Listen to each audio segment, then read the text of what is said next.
Today I'm painting a classic 40k Space Marine in a chapter's colours we really don't see too much.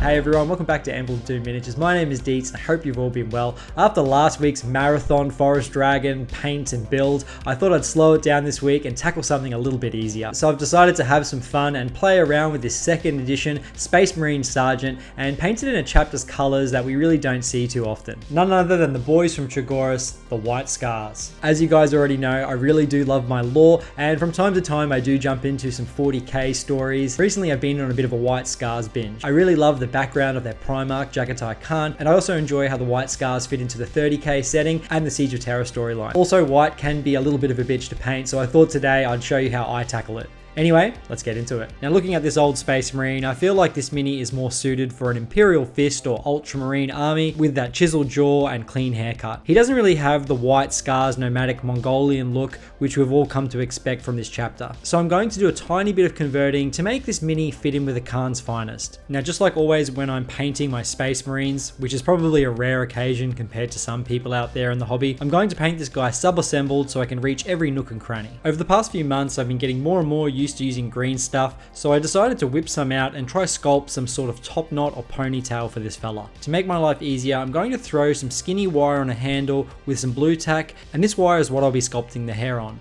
From here I use some Vaseline on my fingers and tools, and I flatten out my green stuff, and then I cut out a tiny strip which I then carefully wrap around the wire about 5mm from the top. As you can see, I used way too much Vaseline, and this was a little tricky to get this thing to stick on, so definitely use less than me. But after some playing around, I had it wrapped around nicely, and I just smoothed it out a bit so it wasn't too lumpy. Next I'm going to cut around 4 or 5 more strips, which will be for the hair, and I roll these out to make the ends nice and pointy. From here, I carefully place each strand against the wire, and then I try to give them some flowing shape towards the ends. Again, this was pretty tricky to get right, and that's partially because I'm all thumbs, but one thing I've recently learned is that if you just keep at it and you prod and poke, you'll eventually get it to a passable point. My advice is to never give up on the green stuff, just stick with it until you're happy, and honestly you do have plenty of time as it takes a while for this stuff to stiffen up. Now when I was delving into some White Scars lore and looking at some of the chapter's official artworks, I noticed that they had some eagles or hawks in the background in some of their imagery, which is an element that is probably taken from the Mongolian tradition of using golden eagles to hunt. So I thought I'd give sculpting a little eagle a go, which I'd stick on his backpack, but I felt like it ended up looking like a bit of a Lego parrot, so I decided to push it to the side for now and see how I was feeling about it when I was closer to finishing the Space Marine.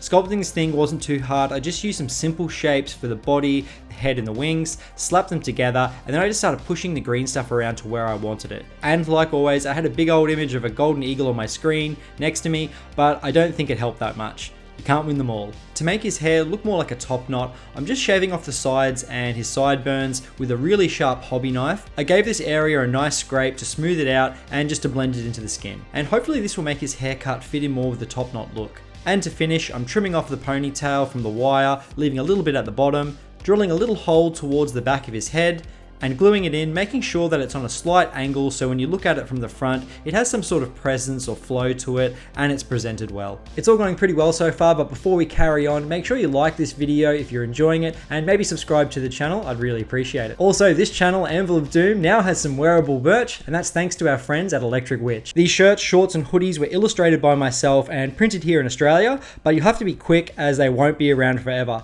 I put the link in the bio, so make sure you check that out after the video to support the channel. I'd really appreciate it. Anyway, let's get back into it. Let's get some paint on this bad boy, and like always, I'm using some Wraithbone straight out of the can. Now I know this armor needs to be white, but I don't trust any white primers straight out of the can anymore, as I do find them to be a bit grainy. I always get a nice smooth finish with my Wraithbone, and because it's so light, I can always just slap a quick coat of Corax white over the top, and it doesn't need multiple layers. I've decided to paint the gaps in the armor first, as they can be pretty tricky to reach, and the technique I'm about to do for the white can be unforgiving. Now if you've been watching the channel for a while, you've probably seen me do this technique before, which I did get from my good friend Whiskey and Wizards, but I've never really tried it on the smooth flat panels of a Space Marine, so this is definitely going to be a bit of an experiment for me. As you can see, I've applied a coat of Corax white all over, and the next step, which I feel is completely optional, is to glaze on a mix of Corax white and pure white to the tops of the panels, just to mimic some light coming from the top of the mini. This can be tricky because I do find that some white paints are fairly chalky and they leave these streaky textures and marks, but as I said, this is completely optional and you don't need to do this. I just thought thought it'd be fun to kind of see how it looks. Once that's done, I mixed up about 20 parts contrast medium to 1 part Vanrisian grey and gave it a good old mix and applied this to all the panels. I'm slapping this all over just as you would if you're applying a contrast paint, and I'm making sure it pulls towards the bottoms of the panels and recesses. I did about 5 coats of this just to cover and smooth some of the Corax white and white streaks that were left over from the base coat. Next, I mixed up the same portions of contrast, but this time I'm using it with some rust grey, and I purely work this just into the recesses of the Mini, around his hands, his feet, around his knees, and on his back. This mix just acts as a way to darken up those recesses slightly and improve the readability. After that was all dry, I then got out the Corax white and gave the panels an edge highlight, and then I mixed in some pure white and applied this to all the top facing edges and panels. Now this will be my 3rd plastic monopost Space Marine I've painted up, as I've already tackled a Legion of the Damned Space Marine a while ago, and I attempted a Crimson Fist, which is up on my Patreon channel. And it really didn't hit me until now, but I've realized that these simple sculpts are a heap of fun to paint. Maybe it's the simplicity or how they feel more like blank canvases compared to other minis. I'm not too sure, but I'm going to try and paint more chapters paint schemes on these guys for you, and who knows, maybe I'll have enough of these guys collected up one day for a mixed chapter classic kill team or something. I think that could be a pretty fun idea, and having a bunch of different chapters all in one might add some spice to the team. Let me know what chapter you want to see me paint next down in the comments below. I'm thinking something a little bit left of field like the Lamenters, Howling Griffins, or maybe Blood Ravens. Anyway, the secondary color is going on to this Space Marine's armor, which is red, and what I appreciate about this red accent is the way it kind of mimics scars or semi-tribal shapes on the panels. I feel like these markings give the white scars a real identity and history,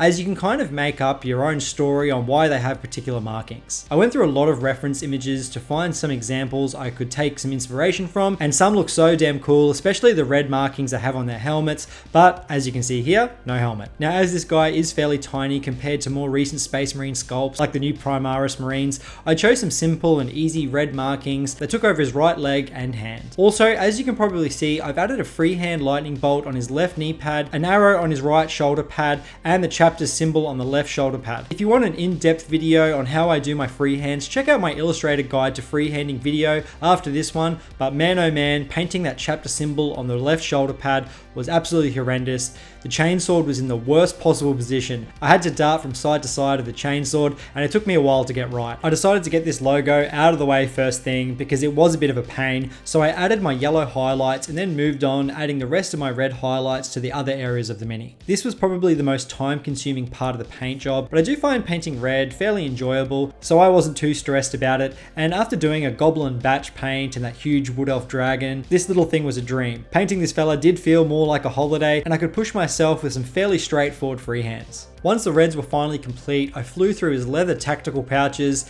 and that big old grenade with some darker greens. Then it was time to tackle his face.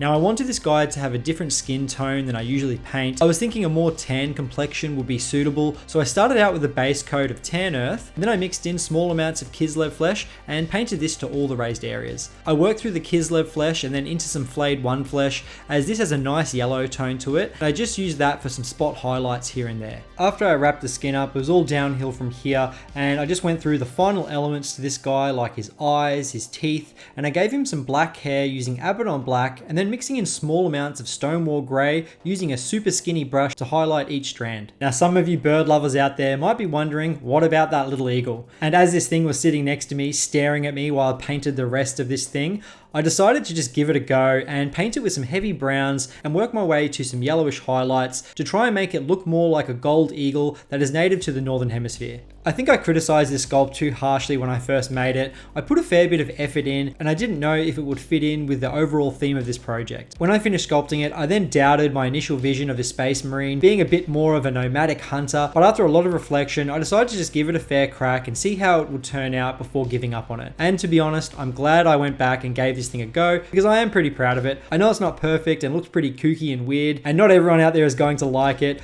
but at the end of the day, I gave something different a go, and that's how we all eventually grow as painters and hobbyists. I'm sure my next little eagle sculpt will be even better. Now, sticking this guy together was an absolute breeze, but I did have to sculpt some little talons gripping onto the backpack with some green stuff. And after that was all done, I painted the base goblin green, and here it is. Here is my White Scars Space Marine.